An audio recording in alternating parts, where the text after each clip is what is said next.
फार्स म्हटलं की आपल्याला आठवतं ते वेगवान कथानक, पटापट बदलणारं नेपथ्य आणि नटांचा कसदार अभिनय. मराठी रंगभूमीवर फार्स या नाट्य प्रकाराला अजरामर केलं ते बबन प्रभू या दिग्गज कलाकारांनी. दिनूच्या सासूबाई राधाबाई, झोपी गेलेला जागा झाला या आपल्या नाटकातून बबन प्रभू यांनी फार्सिकल कॉमेडीला उच्च स्थानावर नेऊन ठेवलं. असंच एक अस्सल फार्स नाट्य प्रकाराच्या अंगाने जाणारं एक नवं मराठी नाटक सध्या मराठी रंगभूमीवर धमाल आणतंय. आनंदतारा नाट्यधारा निर्मित, नवनीत प्रकाशित एक माऊ चार भाऊ. माऊ, राहू हा तू निर्माण केलेला प्रश्न आहे. नाही, राहू हे माझ्या आयुष्याचं उत्तर आहे. तुम्ही त्याचा प्रश्न केला. माऊ, अरे माऊ काय करतोस? अरे वा, कम्प्युटर भाऊ. अरे राहू, बाबा बाबा कसा ठेवता तुम्ही यांच्यावर ताबा? काय करणार का तुम्ही पुरून उरायला?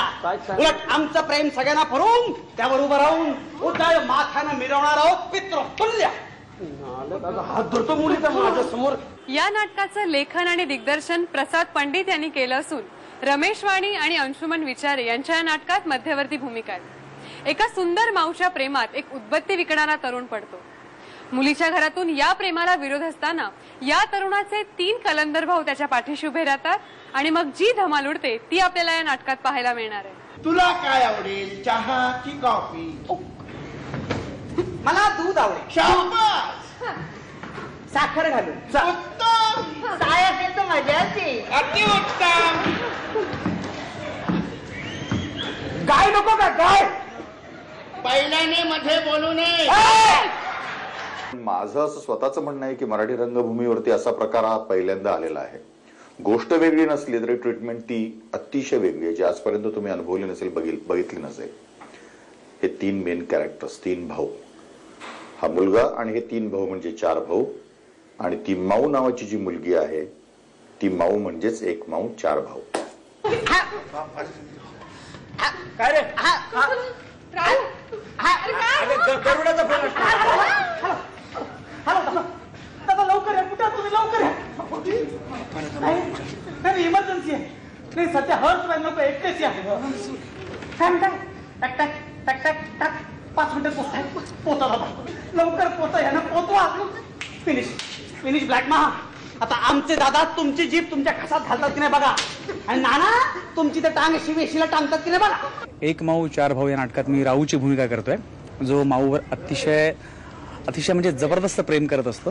आणि ते प्रेम आणि ते लग्न होण्यासाठी तो काय काय करतो त्यांच्या भावांच्या मदतीने, हे नाटक हे सगळं सांगतं. आणि जे 4 भाऊ त्यांच्या मदतीला येतात, तर ते 4 भाऊ ज्या पद्धतीने येतात किंवा ज्या स्टाईलने येतात ती खरी गंमत आहे नाटकाची. दादा आले. आता कोण कोणाचं श्राद्ध घालताना तेच बघू. राहू भाऊ, माझी शपथ आहे तुम्हाला, दादांनी माझ्या आई बाबांना काहीही करता कामा नये. हे आता आमच्या हातात नाही. काहीही करा पण दादांना आवरा. माऊची ह्याच्यामध्ये थोडीशी घुसमट दाखवली, कारण तिला आई वडिलांचंही पटतं, राऊचंही पटतं. म्हणजे ते दोघेही त्यांच्या त्यांच्या ठिकाणी बरोबर आहेत. आणि ह्याच्यातली ती जी घुसमट आहे ती प्रसाद काकांनी, आमचे जे लेखक आणि दिग्दर्शक आहेत प्रसाद पंडित, त्यांनी सुद्धा मला सांगितले की तू काय पद्धतीने प्रेझेंट व्हावं. तर मी तसं करायचा प्रयत्न करते की दोघांनाही मला सांभाळताना मधला बॅलन्स मला कशा रीतीने सांभाळता येईल ह्याचा मी प्रयत्न करते. अरे प्राण त्याग करणारा एवढा प्राण वर आला असेल ना तर पळून राहा पायरीवर लाल घोटणाऱ्या कुत्र्याप्रमाणे आणि सोड प्राण. पण हे लग्न शक्य आहे, त्यासाठी मी माझ्या मुलीचा प्राण पणाला लावेल, पण हे लग्न होऊ देणार नाही. आधीच एक कार्टीने आमचं तोंड काळा केलंय, आता तुम्ही तुमचे तोंड काय करा. पश्चाताप वाटतो मला अशा मुलीला जन्म दिल्याबद्दल. माझ्या घरात दारावर एक उदबत्ते विकणारा मुलगा येतो आणि तो माझ्या मुलीवर प्रेम करू लागतो.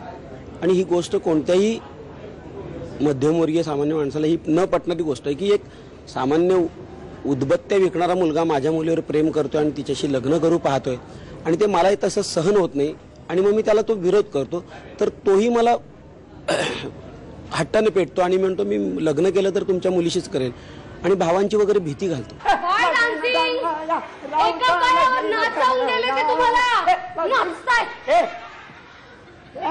मूड मध्ये आलो तू चांगला.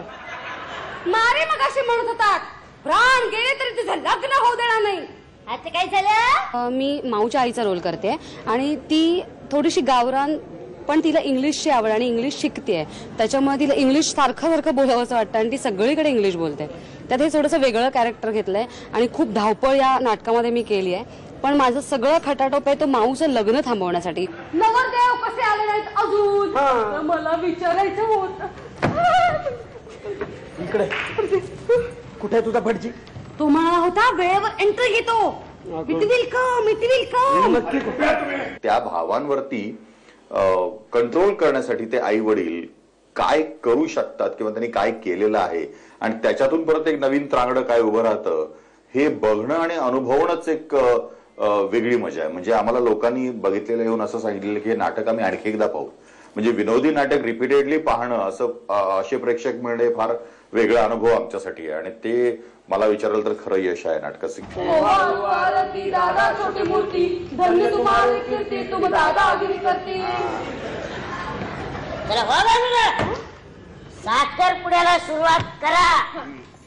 बसा अंगठी घाला. विजोड 4 भाऊ आणि विनोदाचा प्रभावी वापर ह्या या नाटकाच्या विशेष जमेच्या गोष्टी आहेत. तर अशा या माऊ आणि भाऊची भेट घ्यायला काहीच हरकत नाही.